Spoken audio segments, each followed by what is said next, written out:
At some point, most of us make a quiet deal with ourselves. We stop reaching for more. We stop dreaming. We tell ourselves we're being realistic, we're practical, we're mature.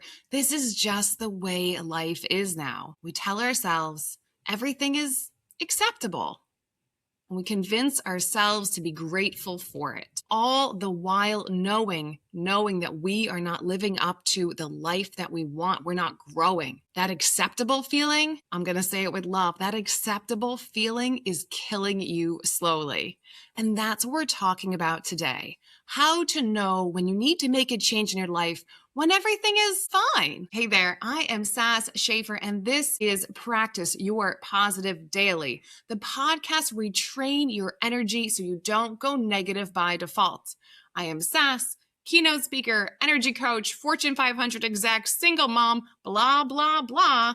Someone who's lived both sides of this conversation, the acceptable and the reaching for more. So today we're talking about the cost of this acceptable life, what it takes for you to decide that good enough is not good enough for you, and why the most dangerous thing you can do is not live at rock bottom, but just kind of cruise out in that middle. All right, let's get into it. All right, I'm going to talk about a time, not the floods, not the boxing, a quieter time in my life that I don't talk about as much, but maybe I should. It was a stretch of my life not that long ago where everything was fine. I had a good job. I had a house. I was showing up for my kid. I wasn't in crisis. Nobody would have looked at my life and been like, geez, she needs help. But I knew that I had started shrinking my goals to fit the size of my fear. I stopped thinking about what could be. I gave up on the old dreams. I stopped telling people what I actually wanted. I just started kind of nodding along. The next promotion, this relationship, everything's fine. I didn't speak up, none of it with any intentionality or fire or dreams or vision. And I say just busy enough that I never had to sit with the fact that I was just cruising in the middle. I was living a life that was acceptable, but it was a smaller version of myself and I knew it. The thing is, I didn't even really notice it happening in real time. It's like that story about the frog that's sitting in the pot of water and we slowly turn the temperature up and we boil it slowly. That's just how it feels because it's not just one big moment that I settled for. It was 1,000 tiny decisions when I swallowed my truth, when I didn't do the thing, when I didn't send the email, when I didn't talk to the person. It's about like that default of just cruising, of just being good enough, acceptable. And that's what's so insidious about it is because it isn't obvious. Nobody would look at you and be like, oh, your life is on fire. No, everything's fine. And yet I was like exhausted in a way that sleeping didn't fix. I felt kind of numb. I found this like low grade kind of discontentment or sadness for life. I just kept thinking, okay, well, this is just stress. This is what happens in your 40s. This is, this, that, or the other. But what I found out later was that it was really the grief of knowing that I was capable of so much more and choosing not to do anything about it. And that kind of grief, that kind of heartache, that will just gut the life out of you. I didn't come out of that discontentment on my own. The universe tossed me in on the deep side of the pool and it was sink or swim. But if you resonate with what I'm saying, if you're like, oh girl, that's me, listen, let's talk about it before the universe blows up your life in such a way that you can't ignore it. So we're going to talk about 3 points today about why acceptable is slowly killing you and how to get out. And of course, we're going to leave in action as we always do. All right. Point number 1 is recognize that when your life is acceptable, when it's good enough, it's a slow leak, not a blowout. So think about it this way. We're all trained to watch out for the big crashes, the breakup, the layoff, the divorce, the natural disaster. Maybe that's just me. Those are obvious rock bottoms. But a lot of people don't hit rock bottom, or you go through long periods of your life where there is no rock bottom. You just kind of settle into this like comfortable misery and call it life. So think about it like a tire going flat slowly with a leak.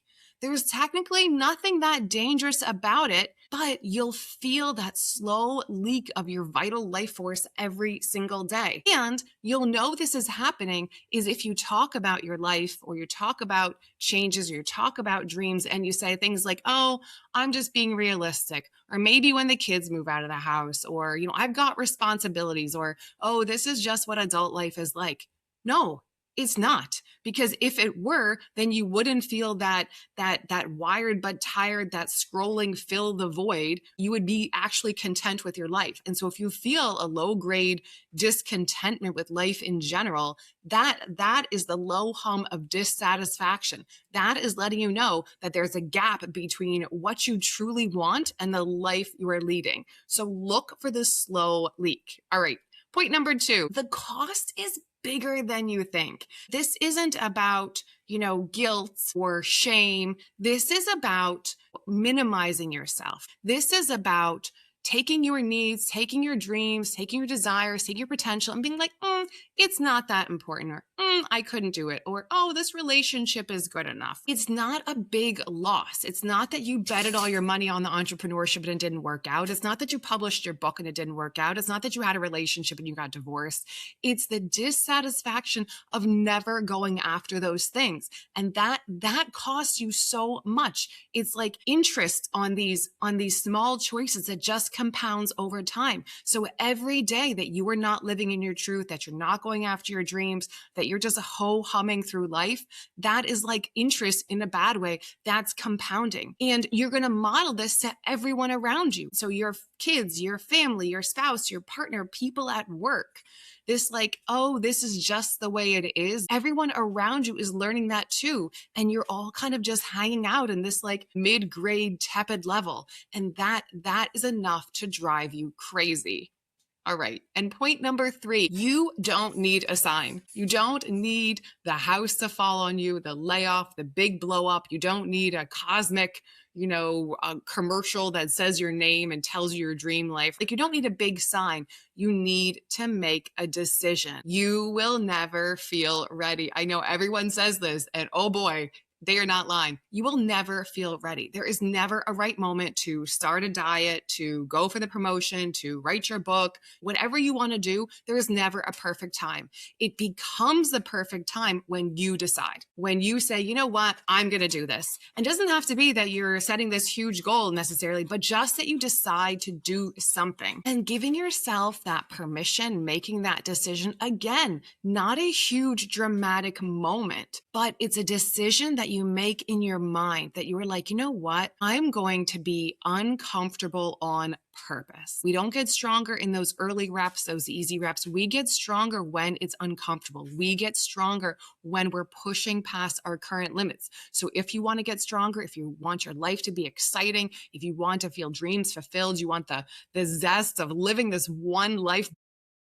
then you need to make the decision that you are going to go for it. You are going to do that. And only you can give yourself that permission. You don't need to know the entire mountain you want to climb, but you need to know that it is time for you to get off your ass and start taking a step forward. All right. And positive of the day, because we leave in action. You can't think your way out of overthinking. It is in the doing. It is in the doing that you see the true clarity. So, positive of the day.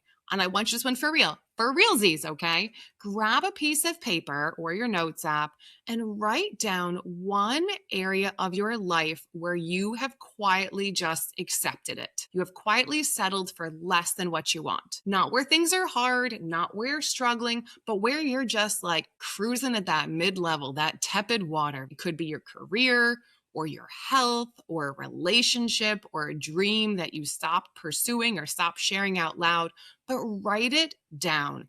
And then write down what you would go for if you weren't afraid. So current reality, and then that future state of what it would look like if you weren't afraid, if you did the thing, if it's a relationship, a career, a dream, whatever. Write it down so you can see it clearly, because this is one of those things that is so sneaky. Until you see it clearly in black and white, it's not going to click. All right.